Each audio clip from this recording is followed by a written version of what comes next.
Hello and welcome back to Crypto Saving Expert, where we discuss the latest cryptocurrency news and introduce you to the pioneers and founders of the space.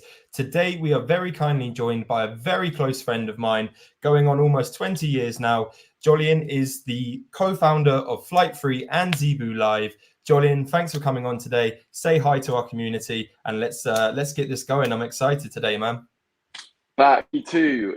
For those of you nifty viewers, we were here 2 weeks ago, but I was in Cape Town where the internet was going a bit AWOL. But great to be back. And what a week for Web3. You know, like the headlines that are starting to come out, and you guys at Crypto Saving Experts are covering are just like product market fit, price action. Like it's all green bullish news, which is just like incredible. And I think it's a show of like inspiration of people who stayed during the bear, built cool shit, like constantly innovating. Like I know you guys have got a mad amount of stuff going behind the scenes. So yeah, like super excited to see what's coming in the next 2, 3, 4 years. Awesome, man. Yeah, it's been a crazy few weeks. Perhaps you were doing too many trades in Cape Town and you were putting down the internet. You've been pumping the market, I've heard. But no, absolutely. This whole new year, the whole hype has been built in. Even going back to Zebu Live back in 2023, the general consensus was just was so good, man, and everyone was very very hopeful. And what I noticed from perhaps different cycles is people had more reassurance that it's not going to happen tomorrow, it's not going to happen next week, but it's coming. And I feel like that's what the community is doing right now. Everyone's getting behind it. Lots of new exciting news coming out. Almost hard to stay on top of it, but guys, if you do want to stay on top of the latest news, make sure to subscribe, hit that like button, turn on channel notifications so you don't miss another live stream. But Jolly, got to ask you first, how was South Africa? Cape Town. If you've never been, South Africa and Cape Town specifically are just an absolutely magical place. They're big on crypto because the rand is the ultimate shitcoin. So just in the last 12 months, I was there last January to this January, it's down 26% versus pound, which is just like insane. And obviously, lots of people are very bullish on Bitcoin because there's high amounts of kind of, I guess, bureaucratic process. If you want to send money out of South Africa, use a vendor that's a UK vendor. You have to write a letter to the government explaining why you can't use a South African vendor instead, and they can just like decline. So Bitcoin and that peer-to-peer network, and being probably a more stable hot store of value is like a huge plus them. So it's and the vibes there are electric. They almost have to go. There's so many like challenging scenarios in that country that they really celebrate the simple and the good, which is refreshing to see from London, where like it's a bit more crazy. And yeah, so definitely go to South Africa, and they're also huge on crypto, which is awesome. Shout out if we have any South African viewers right now. Let us know. Drop a flag in the comments. Let us know where you're from, guys. Jolly, you're often on the move. Are you back in the UK right now? Back in the UK, we're in the Soho office today. I'll give you a little. That's over there. I'm in a little snug room. So it's just one of the meeting rooms on the side. So if anyone's in Soho, fancies a game of ping pong, anything you need, like make sure you come past the Flight3 office, CB Live office. We'll get a beer, have a glass of wine, whatever you fancy, and chat crypto. Awesome, guys. You heard it here. Open invite. It's a party. So this brings me on to, almost a year ago, you made the partnership with Dragon's Den star Stephen Bartlett. How has that been working along such a prominent and well-known figure in the business world? Yeah, I mean, it was obviously a magical moment to go from starting a business and 18 months later generating millions and millions of pounds of revenue, getting acquired by Stephen Bartlett. So it happened sort of extremely quickly. I think it's a sign of he's really keen about innovation. When he kicked off Social Chain, which was his first major company, they were all about like doing the first social media marketing, and being around people who are passionate about, lean in is the phrase to like whatever's new, whatever's coming next is a lot of the language that is used within the walls. And I think like that's an exciting moment to be around people who are like so excited about the innovation, the future, what we can do next. And Web3's been at the precipice of this. Obviously, I got into crypto 2013, but we've seen so many like hype cycles which have been more focused on initially the cryptography, the new decentralized money, which was kind of like 2008 to I'd say like 2015, 2016. And then you started having ETH come into the picture. And when that kind of DeFi summer kicked off 2019, that's when some of the innovations started to happen. We started to see the ecosystems grow. I think the last bear market was probably one of the most brutal in the sense that the most companies and teams have shut down that has ever been in Web3. Left, right, and center projects were closing down. They were losing runway. They couldn't facilitate the, treasury to get through the bear market, and that's normal. 9 out of 10 startups fail. Like people who at or hate on founders is like, that's insane. They're the ones that like those failures help push things forward. So this next phase where product market fit, consumer apps, deep in gaming, whatever it takes your fancy, there's some massive narratives coming that are like not 1 year away, not 2 years away. They're still, in my opinion, 4, 5, 6. But there's some traction starting to happen, which is exciting, having gone through so many cycles myself. Awesome, man. And that leads me on to my next question. A little bit more background on how you got into cryptocurrency. A few of the viewers, may recognize your brother. We've had him on the show before, Harry. Shout out to Harry. Happy birthday for yesterday, by the way. Legend in the space. But yeah, if you could, go through your journey with your brother into crypto. I believe probably was it 2014? Yeah, 2013. So if Harry had a referral code for everyone he's onboarded into Web3, he would be like up the Zeely like campaign board. Yeah. He worked for an exchange from 2017 to 2021, and he had like a £20 Bitcoin referral, and he was like 400 referrals or something of like, here, join this exchange, get to 20 quid a Bitcoin. So he's like stacking sats in a major way. But got in because we played a lot of like RuneScape video games, really believed in how much one could value the digital economy and like digital items, digital gold in game. And then the whole sort of like Cyprus thing happened. I read a few books. I was presenting Bitcoin mining as an economic phenomenon at university, and I was just like, rough penny drop moment. Obviously, it went from $1,000 down to like 80 in that Mt. Gox hack, and so that was quite crazy. And then it was like I always think that like the price is a reflection of conviction, and I think that more and more in this last cycle, you've seen that conviction grow as more really eloquently spoken sort of real key opinion leaders in terms of like macro digital assets investing like come across to the space. People in C-suite jobs at Visa, Google, all move across into like Web3 like applications of some sort. It's extremely exciting. So that was kind of like how I got in, and I've just watched it the whole way since. So it's been amazing to see that some of that conviction 10 years ago, now it seems obvious, but it was like people were saying that's a scam. Like my parents' friends were being like, oh, why are you letting your son buy like scammy drug money Bitcoin? And so now it's like there's still some bad parts of crypto, and I think maximalists are very detrimental to the space, because when you're not balanced and you come through too overzealous, it like scares people. Like there's no perfect solution. There's problems with incumbent systems and there's problem with new systems, but it's like how can you keep making those innovation cycles like more effective and onboarding people? So that's the quick TLDR. No, awesome. And going back to your point with friends, parents unsure of the space back in 2014, 2013, even, still have that problem today. Where do you think where we can fix onboarding the retail, the masses, securing that confidence within the market again to retail? Because right now it doesn't seem like retail have entered back yet, which is probably a good thing for all of us watching right now. But what is it, Jolly, that will convert and give confidence back in the market to your everyday person?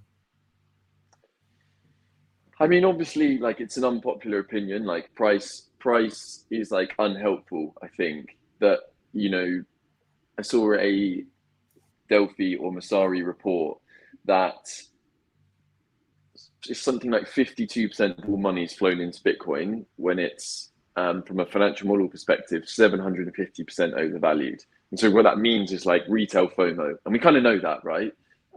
Which is unhelpful. But it's what gets the headlines, it's what gets the PR, it's what gets the Reuters headline that gets the normies in. So I think it's like there's that, which is not a good way to come in. The educational piece, the like research, the community aspect is obviously a much more healthy way to like dip your toe in, like gain some understanding and like build your own belief system. And I think that's like ultimately what people lack of like, I really believe that this is the digital money of the future. Therefore, I'm going to allocate whatever works for you to a portfolio or basket of Web3 digital assets. I saw Brevin Howard speak. So I saw Alan Howard, who's the founder of Brevin Howard, and Weber, which is, I think it's the largest like hedge fund in the UK. But he was speaking at Abu Dhabi Finance Week, and he's just got this unwavering conviction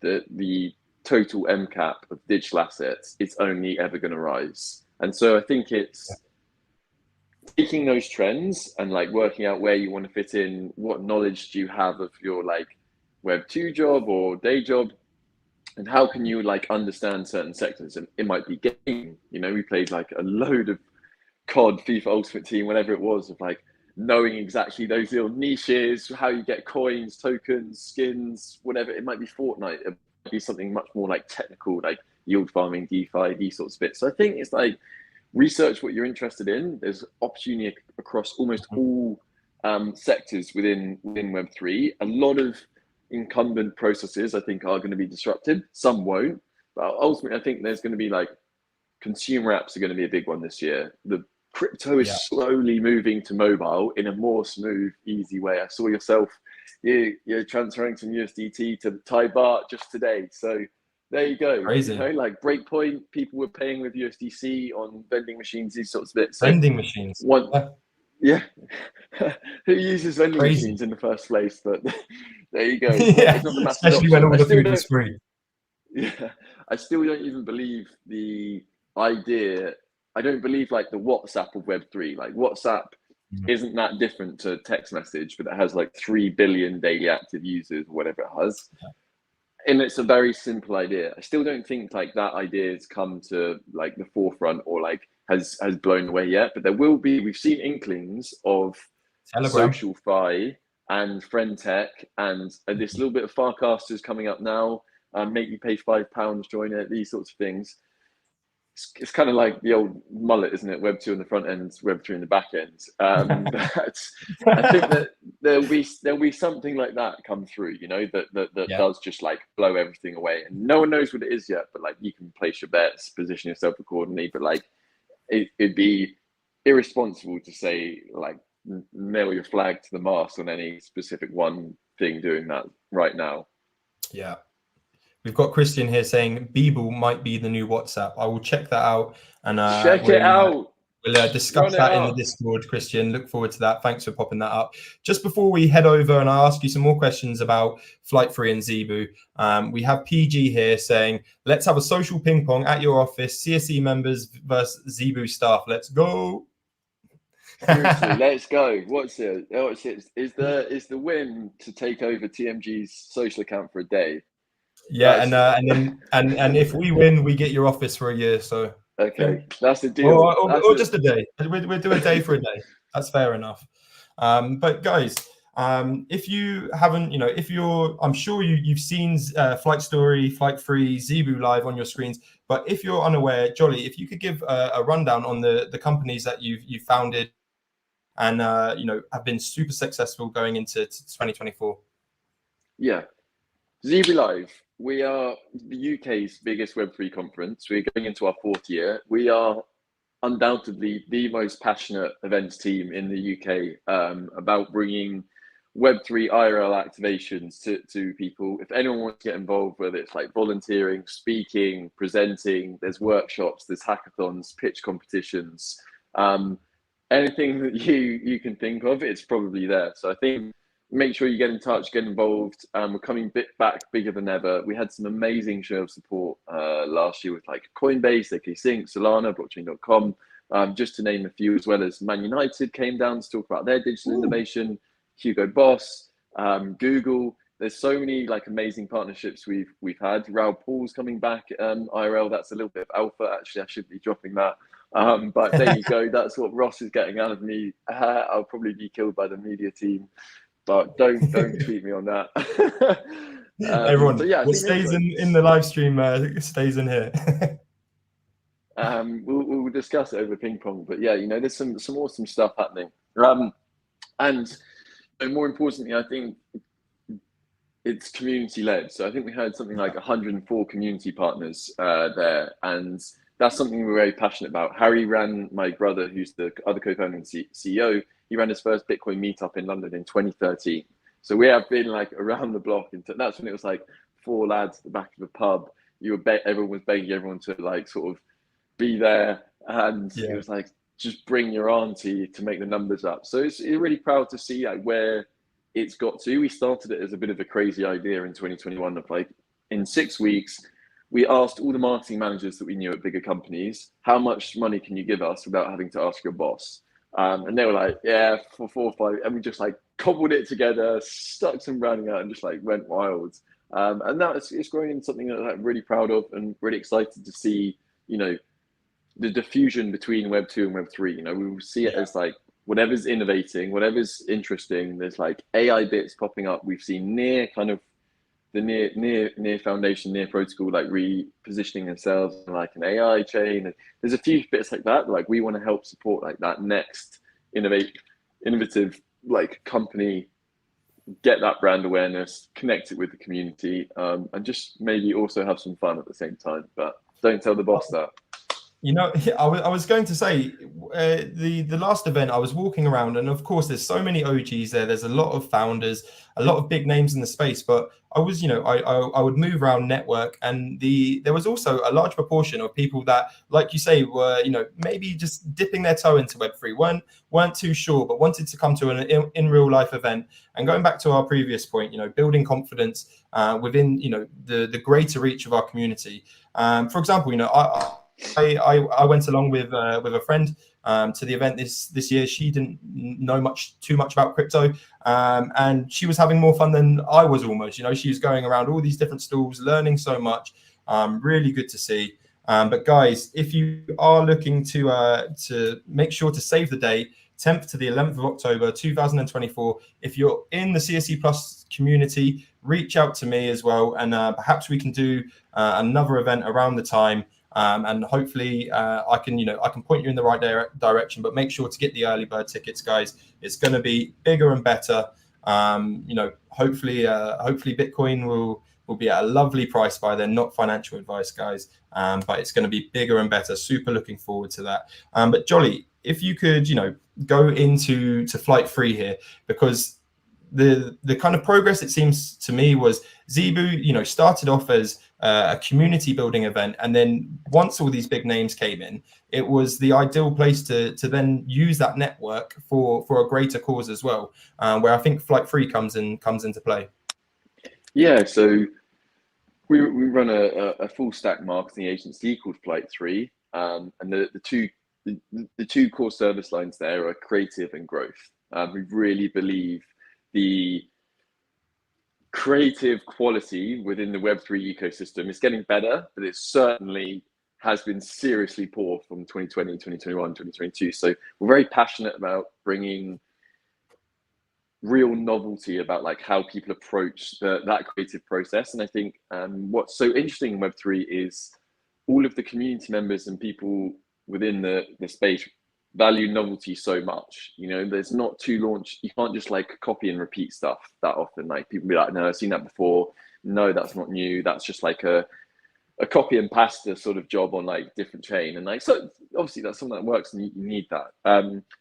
But our vision is to build the first real blue chip Web3 marketing agency. So obviously we got acquired by Flight Story, which is a 150 person marketing agency. So we're sort of like plugged in as 35 of those people, and that has like Web 2 and Web 3 capabilities. So when you get these growing companies that need that support like across the line, you know, lots of Web3 companies are growing up and out of Web3 into, you know, you see the Pudgy Penguins releasing kind of like toys, you see Solana launching hardware, which is completely different marketing, different distribution, different channels, these sorts of things. And so we want to be there to be able to support people across that whole spectrum of events. So yeah, and we're passionate about giving firepower to Web3 founders. I think marketing is such a high cost in Web3 in this, you know, elusive community word that like everyone throws about, but it's actually so hard to build a really vibrant, value-added community. I know CSC are doing a great job in the Discord. You've got to get that premium subscription if you want that mad alpha. But you know, those sorts of bits, it's not easy to do. So yeah, we're really passionate about supporting that. We've been going for like 3 years, and yeah, it's an exciting year for marketing to come back. You know, everyone's built their products in the last 18 months during the downtime, which is fantastic. And now it's time to like get users onto those products for the space. Awesome. We have a question from Christian here. Let me just pop that up on screen for you. So the Flight3 ethos, are you open to all Web3 happenings, or do you vet/check things you promote/market? Absolutely. I mean, I think it's one of the most vital things of lots of companies haven't had product market fit in Web3. And I think that's been really hard because, you know, you're driving users or awareness to ultimately something like people don't want. And I think like that's a core problem that people get wrong, like a lot of like, how do you find out or test whether or not people want to use your product? And so like they always have a phrase, the best ways to kill a bad product is good marketing, because everyone gets there and hates it. So I think there's like there's a lot of that, and I think we want to protect the team. If the team are currently always working on like projects that like don't work, rubbish, these sorts of things, then it's very demotivating. And I think like that's been a tough moment for the space the last 24 months. And anyone who's actually worked in it has been like, yeah, that's been really hard, and we haven't quite got this right. But the good thing is like the speed of building and how people change stuff and the slight minor pivots is so fast that ultimately lots of really great companies come out of those small pivots of, oh, we were kind of doing this and then we actually built that, and it ends up being a much better like NFT aggregator. So we did this, and it's like one of the teams, you know, do like Telegram CRMs, you know, they just started doing it for themselves in house, and then it's become like a huge company out the side of it. So I don't think it's like ever an end point, but yeah, we definitely vet to see whether we think that we can get results for them, because we don't want to go out there and waste good marketing dollars after bad. No, exactly. And with this growth with Web3 marketing, do you anticipate Web3 marketing agencies such as Flight3 growing to become blue chip entities in the marketing industry? So I think that what I'm really passionate about is like the Web3 marketing agencies all growing like together up, and like the quality of improvement, because lots of people switch between the agencies, you know.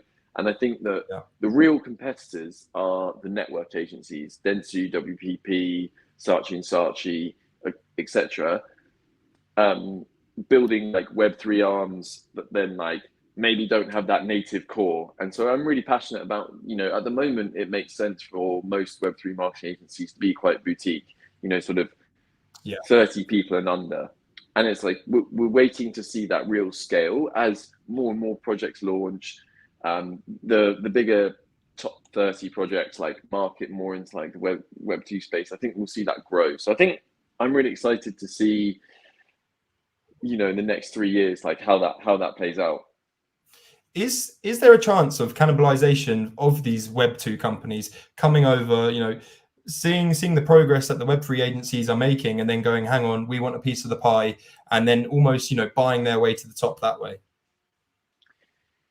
Yeah, so I think it's like Lady in the Tramp at the moment, isn't it? Like Web2, Web3, and I think we tried to run before we could walk in Web3 of people talking about onboarding the next billion users, but the reality is a lot of dApps have 1,000 to 100,000, maybe 2, 3, 4, 500,000 users for massive protocols. But it's still clunky. It's still tough onboarding experience. There's loads of amazing projects looking to simplify that with like what you're going up against in TikTok at the moment. You can stop one of the reels, click on something you want to buy, double click your phone, and it's arriving at your house next day. And it's like that's hard to replicate that level of customer like journey. So I think there's like meeting in the middle of Web 2.5 where maybe a lot of the blockchain stuff's going to be obscured. It's going to be in the back end. It's going to be out of sight, and the onboarding process is that much easier. And then who knows where like the actual final experience goes in 15, 20 years. But blockchain is going to play a big part in it in some way, shape, or form.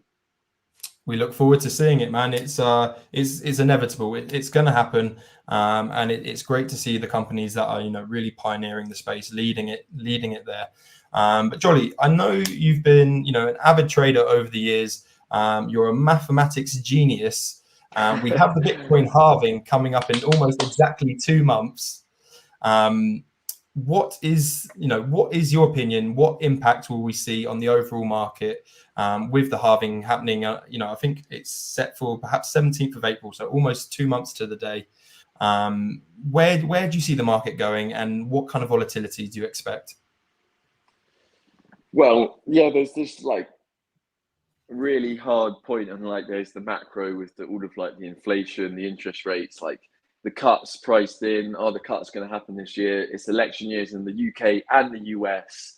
What does that mean for stimulus? Is the money printer going, or are we being a bit more cautious? So that is a huge sort of like unknown, and like the Fed and Powell and these sorts of things can take twists and turns. I think there's like 3 cuts priced in now, more towards the end of the year, which is keeping us stable.